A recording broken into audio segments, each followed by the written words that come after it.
over 80 views, so hopefully it will get going. And I was just telling people before you came in how we do have some connection in the sense that I grew up in Peru, and this is a year ago is when I met Dr. Galvez, and I was just so inspired by hearing her, and the fact that she went to UNI was the university that I wanted to go. In Peru, you have to apply to get in there. You have to write entrance exams. And the year that I graduated, I wanted to go to UNI because I wanted to be an architect. However, that was the year 1976 when the national universities were on strike.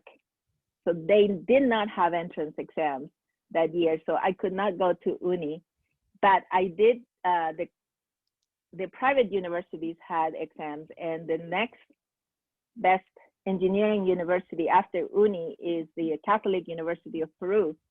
And so I did apply there, and I got in, and I got into civil engineering actually.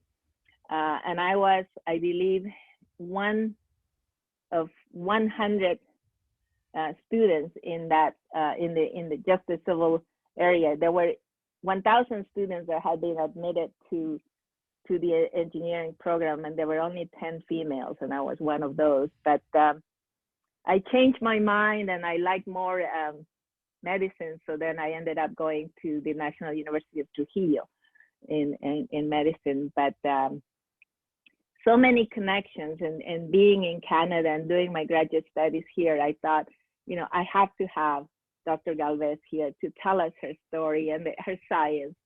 And so we're not going to ask you to redo your talk because I'm sure everybody has seen the YouTube videos, but the people that are here now are curious about you, especially me too. So I have lots of questions for you, but I will open the floor for our people. And since it's a small group right now, maybe perhaps each one of us could tell us about ourselves and a burning question that you may have, and then you'll have more chances to give those talks, those questions. So I will go with people that are in my screen.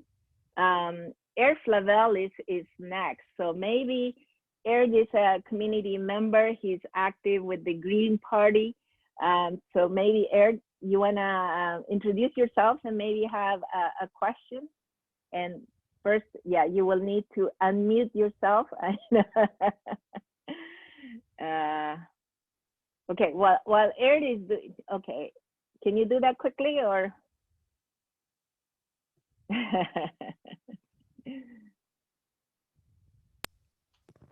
Did that work? Yeah. Okay.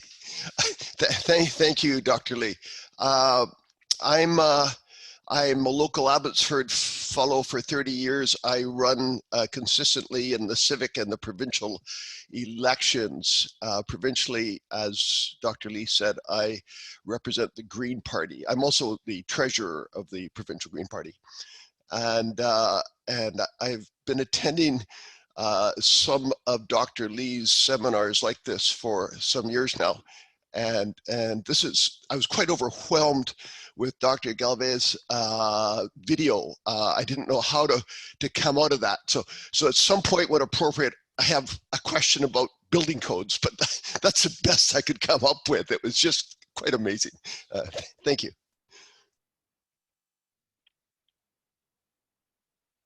Okay, you want me to talk about building codes? Okay, well, I'm an engineer, and I like when I do my plans of water treatment plants, wastewater treatment plants, to see them constructed and last for as long as they can. When I joined Laval University, I developed the Department of Environmental Engineering, which dedicated not only to the water and wastewater, but also to the remediation sites and to the handling of waste management, and then at the end into emergencies, environmental emergencies. But then I became chair of the department. And so I started interacting more with my fellow engineers professors that are in the area of geotechnics and hydraulics and structural. And so they are much stronger builders than me. And by conversations with them, I realized that Canada was behind with the building codes, and that there was a lot that could be improved in the energy efficiency and the energy area, but also then after into the safety, security, and use of recycling of materials within the construction industry. So I start pushing for that, and when I arrived to the Senate, that was one of, I call it a low-hanging fruit, because this is being ripe since many years for the improvement, and we lack compared to many other countries. And we receive in the Senate several people from the construction industry who said that the same thing. So for me, it's like we have to update and put better performance-based building codes if we want to have a better construction industry that takes care for durability, sustainability, energy efficiency, and material efficiency. Thank you. So I'm going to move along. And I mean, if you don't have any questions, just introduce yourself. You don't have to ask questions. I have a lot of questions already. So, but next one in my screen is Dr. Karen Bondar. You may want to introduce yourself. And Hi, yes, I'm Karen. Thank you so much, Dr. Galvez and Dr. Lee, for organizing this session. I'm a science communicator, so I'm a biologist, and I'm very interested in science literacy and creating a body of work that really speaks to improving the communication of science and society. Dr. Galvez, I'm so curious about your transition from full science to mix of science and politics, and then to staying in politics. I'm considering running right now for an open position on the Chilliwack School Board. We have a very divisive school board in our town, and it's a decision that I'm struggling with, and I would just love to hear how you went through that process. And thank you. Thank you. Thank you very much. Before I continue, thank you so much, Dr. Lee, for organizing this very nice conversation. I like talking with the researchers and universities and the students, because we are not present in politics. We are not present in politics. I'm happy that Erd is in the Green Party. I know very well one of the candidates, Dr. in Yellowknife, Kearney Howard, but I also count among my friends Elizabeth May and many other people that are in the Green Party. So it's very important that politics are based in evidence. They are based in facts, and that we will avoid a lot of problems if we will be hearing more what the science have to say in many areas. Like, for example, prevention. When we talk about the COVID, we know that it would have cost 500 times less to do prevention than the cost of what are the business and the economy and the health of the people that and the loss of the people that have died due to COVID. So on a more personal basis, I had reached my capacity in doing research. I was going in the world giving lectures, and that um, I was asked to chair my department, which show me a different area of the academic world. And I saw that there were so many things to improve, because no place is perfect, so there is always needs to improve. And I realized that a lot of our work still is not diffuse. It's in the libraries. It's in the so many theses, so many articles, so many. It's just in between and among us. And I realize also that with the environment, which is my worry, is that I talk a lot with the people that agree with my ideas. Oh yes, climate change exists. Yes, we have to stop pollution. Yes, so we were all in the same comfortable group where we all tell ourselves, yes, you're right. Yes, you're right. So, okay, we are very happy. But then in the career as an engineer, you live with the regulations, you live with the policies, and there was a complete disconnect between what I knew and what the regulations were saying. And to tell you the opening eyes was when happened in Lac Mégantic, the fire. When the fire happened, and I realized that for the last 15 years, environmental regulations were cut, disappeared, struck down, and that corporations were in charge of completely of their own, approving their emergency plans, taking care, not taking care of the trails, and transporting hazardous substances in tanks that were not secure, and they knew it. So then I realized that, oh my God, we are living in parallel worlds. We are the scientists that knows that so much is going on, so much should change, so much should be improved, and then you have all these regulations that are going down the drain. And so I knew that I was going to make a change in career. People were asking me to run to be a dean, to run for the high administration. But to tell you the truth, I wanted to either continue learning in more about the science and how to diffuse the science. And so it just came that I across this publicity about that the government of Trudeau had changed the way of appointing, and that there were 7 seats in Quebec, in my province, and there were 4,000 applications. One was mine. And so yeah, I was happy when they called me. Of course, it took some time, and it went by steps. I remember that at that point they called me to say that me and all my family was going to be checked down by the GRC. And so I knew that something was happening because they wanted to look at all my family.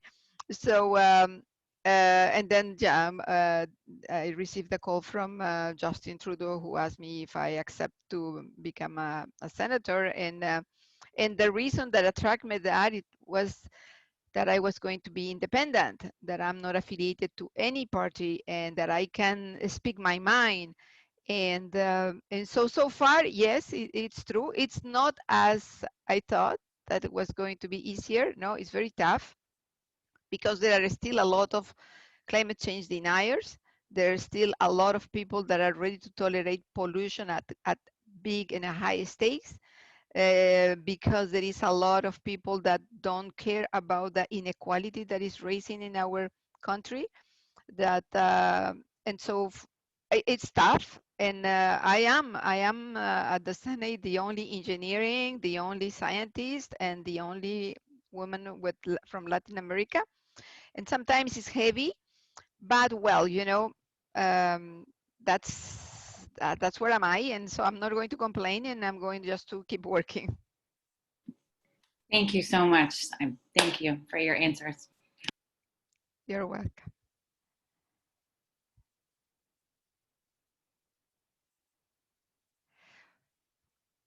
Lucy, you need to unmute. There, I have sometimes problems unmuting. Just a reminder to people that we are recording this so that there is the students and others who could not make it this time can listen some of these questions. So I don't think I would need to put people on the spot by asking individuals to introduce themselves unless they really want to. But I do want to introduce one more person in here who is Dr. James Mandigo. He's our provost and vice president academic. Thank you for being in this question and answer session, James. And Dr. Mandigo is relatively new to UFE. He came last year, so he's learning the ropes very quickly about the university. Do you have any questions, James, or? Yeah, thanks, Lucy, and thank you, Senator Galvez, for coming in and sharing your expertise with us today. it's really an honor for us to welcome you virtually to UFE. I hope someday we get a chance to meet face to face. I do have a question, actually, and one of the things that we hear a lot about is, during the pandemic, is the world needs more science, and your white paper speaks to this as well. And we're seeing the importance of that, I think, in some of the responses around the world. Obviously, there's the approach that Canada has taken, which has been very much driven by science, and there's other countries that we won't name that are south of us that have taken a bit of a different approach in terms of their approach to the pandemic and politicizing science. And I'm wondering if you could speak to, throughout your career or advice that you have now in terms of your role around how we engage our students to be science advocates, throughout our programs, and prepare them to be the advocates for the importance of science. It's one, I think that's something that the public expects of us as a university, is to bring that scientific lens to our decision-making process.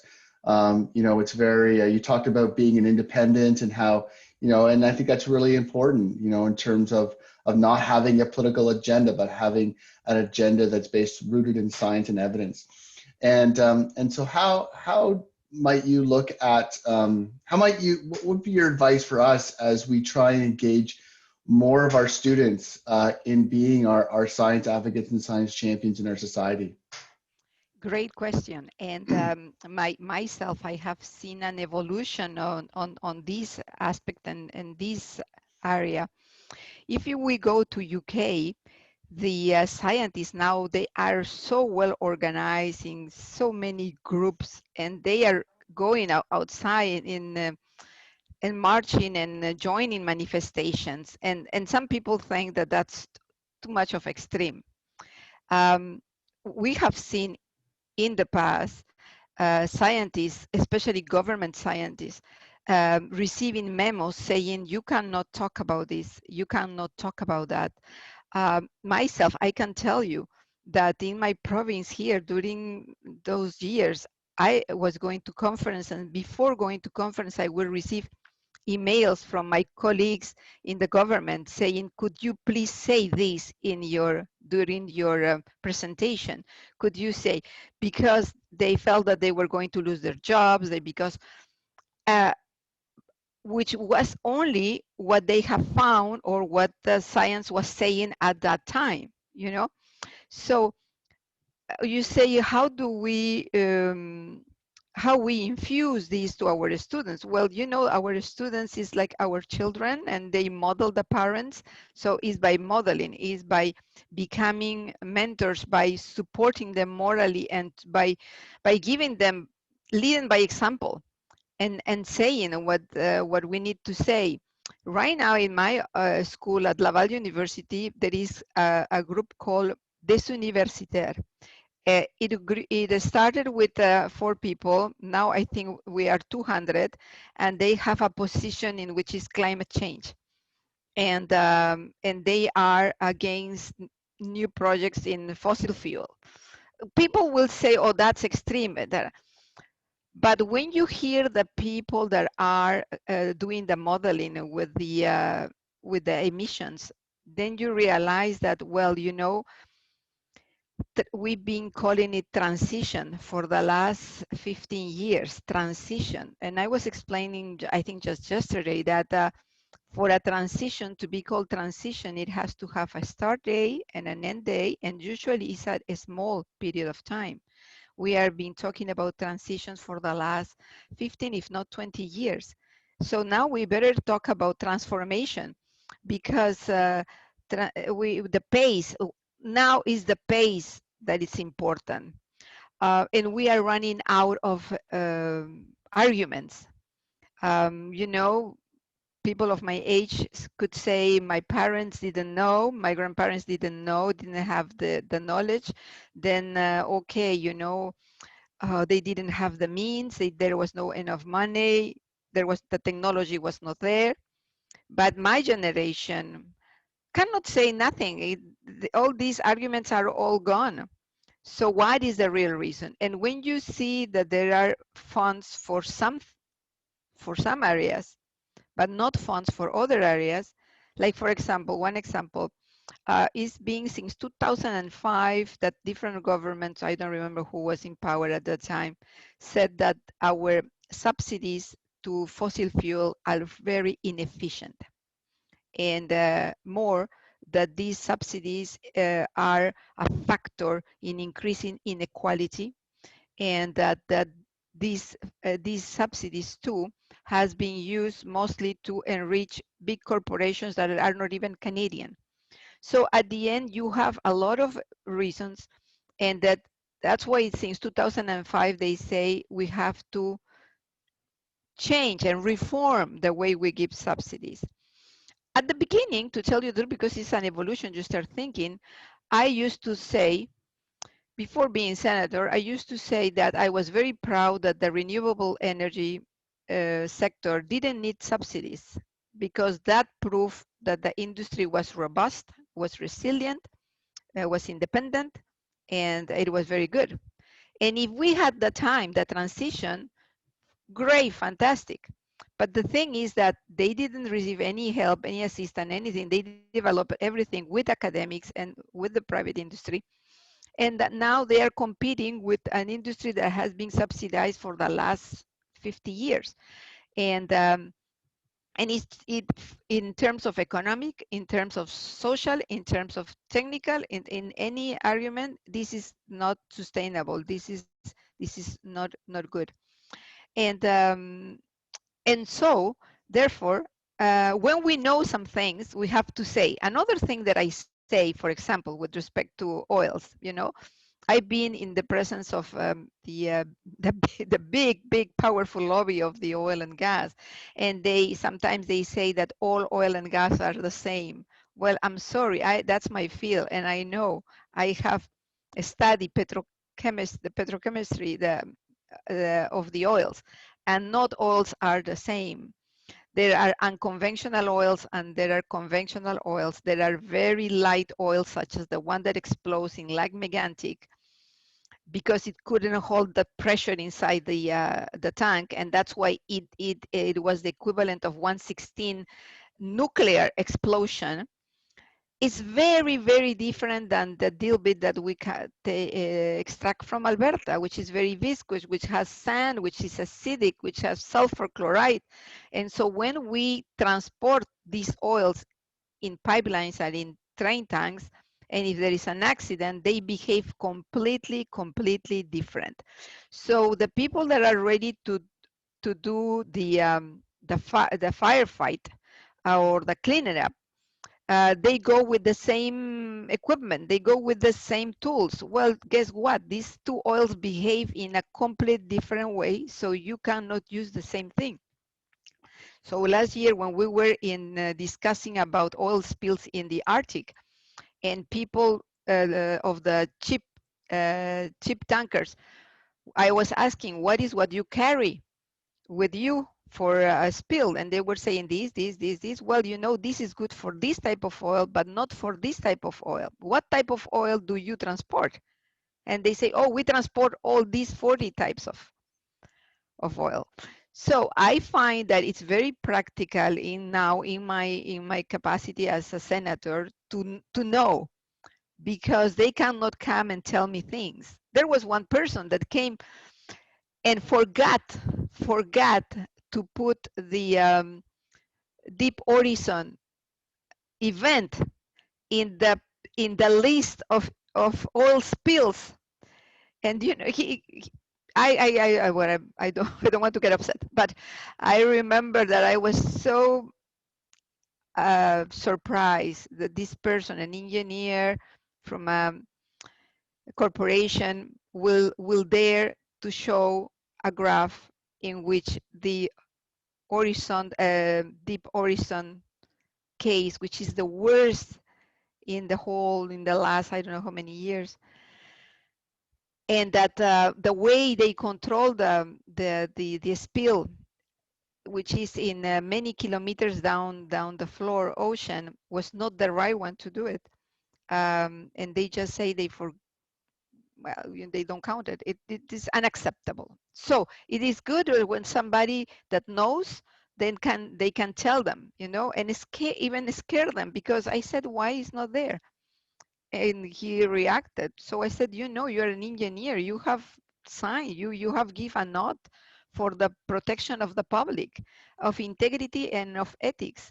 So I don't accept that you haven't put that in there. And so, yeah, he wrote, of course, a big letter excusing and but let's say if I was not there, so then he can pass the message that oil spills have been decreasing and that we are very prepared and there is no problem. And, so I think that, yeah, by example.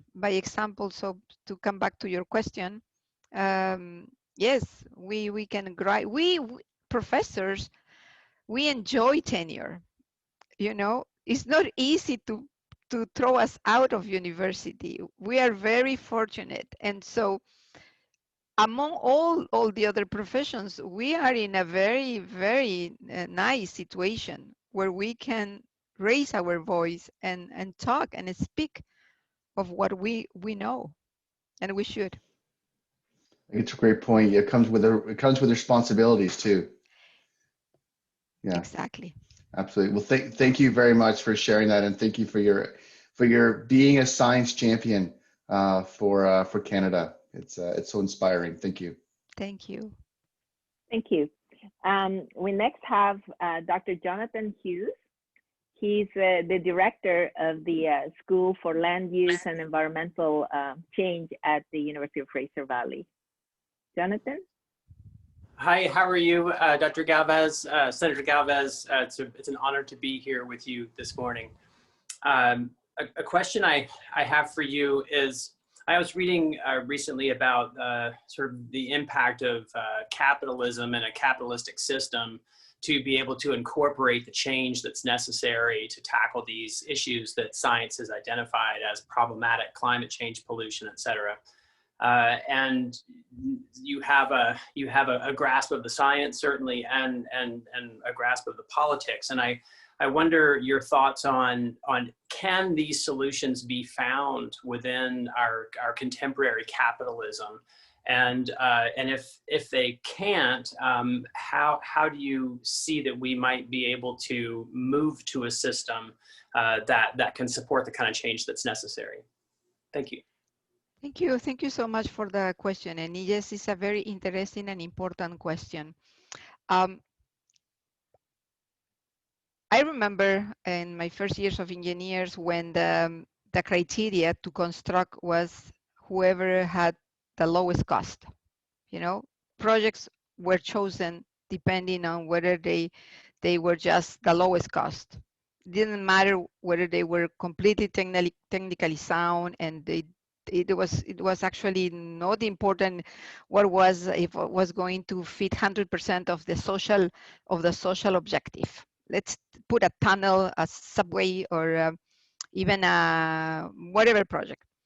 So with time, we understood that, and with ethics and integrity in the professions, we understood that we had to check that the project was technically very good and outstanding, and that the social goal was going to be attained. And I thought at that time that was going to solve the problem, because we integrated in our criteria the social and the technical, but it didn't.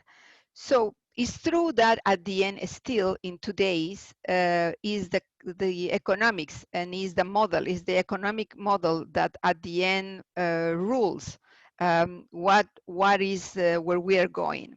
So right now, I sit in the National Finances Committee. Right now, in that committee is sitting right now, and Minister Freeland is talking about C9, which is the bill for the subsidy on the wages and the rent for the business.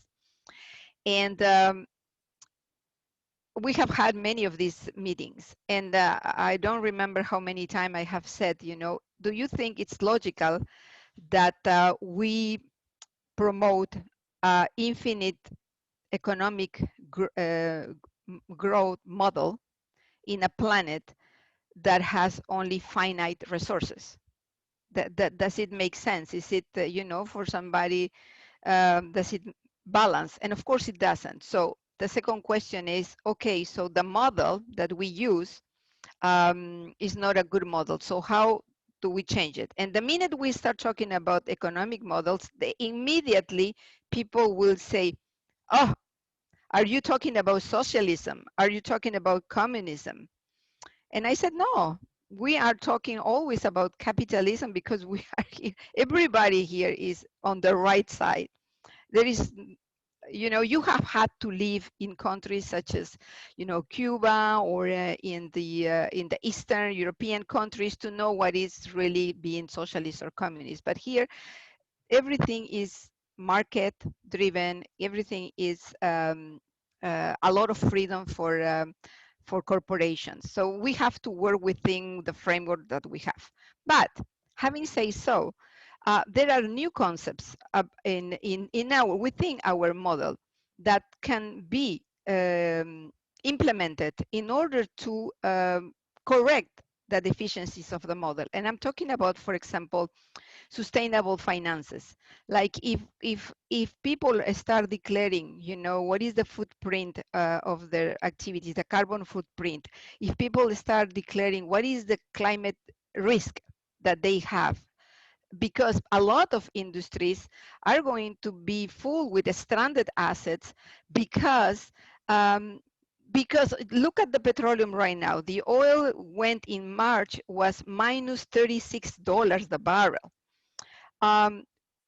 The United States became an independent exporter. It became a net exporter of oil. And their oil is much cheaper than ours. You know, in order for Alberta to break even, the barrel has to be sold at $75. And right now it's like we are in 30, and it went to 20, and it went to minus 30. So they have to declare what is the risk, the climate change risk of their assets. Circular economy. We have 60% of the material that we extract from nature in an average of 3 years, 4 years, end up in landfills. So that means that all our process creates huge amount of waste. And that's not good, because that is a price. There is a price for the pollution cleaning and the control. There is a price for the health, because the atmosphere is dirtier. We have particulate matter, we have CO2, we have also methane, much quantities than what we thought, and that's not good for our health, and that cost to our health system. So when we talk about cost, we have to give to the people also the cost of the non-action, because we are just giving one part of the cost, you know, and this is what some people claim. They say, you know, transition or decarbonization is going to be expensive. So when they say it's going to be expensive, my immediate question is, compare to what? Because if you just say expensive for being expensive, it doesn't give me anything. You have to tell me compare to what. And then when they cannot answer compared to what, is that then you see that technologies are now solar and wind, for the kilowatt, it's down, it's very, very, very cheap. Biomass, hydrogen is coming, and we have forgotten about all our waste, the recycling, that what we call it recycling, the metals, the plastic, the paper, the aluminum, and all of these, you know, it requires energy. And sometimes we could recycle it within Canada, but most of it, almost 100% of our plastic was sent to China. And last year, China decided they don't want to receive anymore our plastic. And they say, doesn't matter, we'll find another country in the South Asian, and we will see what happens. Well, Thailand, Philippines, they don't want anymore our. So we had to create. I was, when in Quebec we were doing this policy, I was in this expert panel, and I was saying, you are deciding to create a new industry, the industry of recycling. But if you don't mandate to the industry to use the material that we are recycling, where is going to go all this material? And it's just a simple, scientific, yes, principle, which is conservation of mass conservation. So, you have mass and then you transform it. Where is going this mass or this energy? So at that time, they say what it was more important for Quebec, the province of Quebec, was to create a recycling industry. And that's what they did. That's what they did. And we had Recycling Quebec. But last year, here it was, very tough with all our recycling coming back or accumulating. So we have to change the economic model, yes, because it is not working. And it's not working not only for the poor percentage of the population, the most vulnerable. It's changing for everybody. Even for the big corporations, it's changing. I hope that answered, at least partially, your question. It does. Yeah, thanks a lot. I appreciate that. It puts it into context of our current system. I must say the real drivers of our current system seem to be the lobbyists and those corporations that are driving the largest portion of the economy. And they got to their position of power by doing differently than, or by, I guess, they're benefiting from the current system. So convincing them to change is quite the challenge, and they're the ones that seem to hold most of the strings. So it's a challenging. I hope more people like you join the Senate and politics in general, because I think that's maybe the way forward. Thank you. Thank you. Well, if I just want to add something. In the National Finances Committee, my chair decided that we were going to do the oversight of what the government did from the beginning, but we were not going to look at the recovery. He said that that was too early. For me, it's never early talking about what we should be doing in the future, because it's planning, it's prevention. But he's the boss in this meeting, and he in very much associated with the big corporations. So I said, okay, but everybody has the opportunity to write to the committee. Everybody, a person or a group or an association, everybody. So I invited whoever I knew at that time to submit a testimony, to a written testimony, because they didn't want it to be in person, but it's written.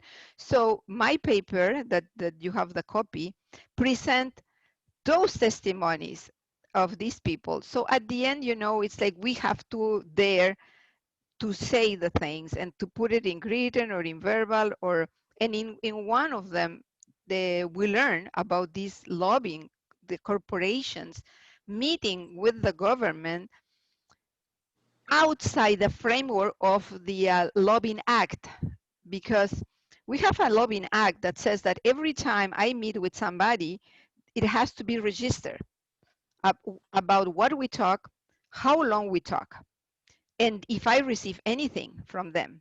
But because of the COVID, these registers are gone. So in one of these testimonies, we came to know that the big corporations were having meetings with the government. So, it was public, so it got to the news. And so it was said that they were still very active. And yeah, again, is denunciation, and I know it's hard, but I think that we don't have choice, because too much is at stake. Yeah. Thank you. Thank you. We are running out of time, but I have one question for you, since I don't see any others. As you know, Peru right now is undergoing another turmoil. The president has been voted out by the Parliament of Peru, and the president was a believer of science and everything, and this group of people that sort of took him down now, it's changing the way Peru is going again. And this is something that, you know, in Canada we don't really appreciate the democracy that we have. But what is your opinion about what's going on in Peru, since you know about the way that the way that Peru is so corrupt, and Canada? Well, I think that you will be surprised, or maybe not, that there is an increasing polarization in different countries around the world. Some people tend to think that this is a result of how media is influencing our life. Media is, and I'm talking about the big, the Facebook, that give us the food that we want. So, you know, so you think that you are interacting with the world, but in reality, algorithms are narrowing, you know, and so you just keep receiving a very narrow vision, depending on the things that you choose. And this is happening in the Arab countries, and that explains, you know, the Arab Spring and many movements, because it gathers the people around an idea, and this explodes either for good or for bad, for good or for bad. There has been a lot of good, but recently we are observing also a lot of bad. Take, for example, what's going on in the States with the Trump. You know, that the level of misinformation that it's going, it's incredible. And some of this is happening also in Peru. And we don't, it's complicated, but there are some paths for remediation or for improvement. Um, you know, the parliaments have associations too. And we have Parlaméricas, which is the association, the friendship association of all the parliaments of the Americas. And I wish very, very strongly that Canada takes a leadership in that, because Canada is where we host the mother office of Parlaméricas. And the three priorities of Parlaméricas is gender balance, open parliaments, and fighting climate change. So right now I am the vice president of the Network on Climate Change, but the other two priorities are of extreme importance, and I think that all of that is related. Everything is related. So in the Americas, we present open parliament as a way of fighting corruption, because corruption grows and blooms in the dark areas. When things are in the shadow, when we don't declare some things, there is where there is the space and the room for the cancer of corruption to proliferate. But if everything is transparent, and like I was saying, you know, if lobbyists comes to see me, well, they have to know, people have the right to know if I have trouble and my trip has been paid by somebody. Everybody should know. And how did I vote? And why did I vote? And if I abstain? And if I have a conflict of interest? So all of this is only in the birth right now in several of the South American countries, and we hope that they will grow to a point in which by the digitalization of the technology will be able to be more transparent, and then therefore there will be more accountability. And for us that we have it, we still have to be vigilant, because as I said, COVID was the excuse for many things to stop, and it shouldn't. I think that during crisis moment is where we need more of our democracy features to stand and protect us. Thank you. One final advice that we ask from you, just because you did persist and go through engineering. I remember when I went through engineering, that first year was really hard. The professors just picked on the females, and sort of made us really quit in a way. Only about 7 out of the 10 persisted and graduated in engineering. The 3 that left, one was me at the very beginning going into biology. What advice do you have for science students about persisting and like, I know the world has changed now, but in the 70s, it was very difficult for me to stay in engineering. So I went into biology and then into medicine. But yeah, any words of advice for our students? Of course, we think a lot on the women, and if we are here in Canada, we think about the minorities, color minorities, or even the indigenous women. But I think that in general, the same situation is for any young people, because it's true that the things have changed. But I have a 21-year-old son, and he is like almost the opposite. Too many choices, too many choices. Like in my time, there was 1 or 2 options, and I struggled because there was just 1 or 2 options for women. But now, for this generation, there is infinite options, and that is as stressing as not having. But going back to the female issue, um, absolutely. If I come here and I will tell you, oh, my life was, a very nice, very calm river, who will believe that? Nobody will believe that. It was not. It was not. And sometimes it was very rough and highly, highly dangerous storms. But I am of the opinion that I like looking at stepping outside my comfort zone as an opportunity for me to learn. I never lose. I learn or I win, but I don't lose. And my grandfather used to say, um, um, making mistakes is human. Persisting in the mistake is evil. In Latin America, they are all very much Catholic. So evil and God were very present all the time. So my grandfather used to say, it's good to make mistakes. It's good and it's normal and it's human. What is problematic is that if you keep doing the same mistake and the same mistake. So uh, I have learned a lot in every of the mistakes that I have done, and in every of the uh, things that turn contrary and opposite of what I thought, and that has made me stronger.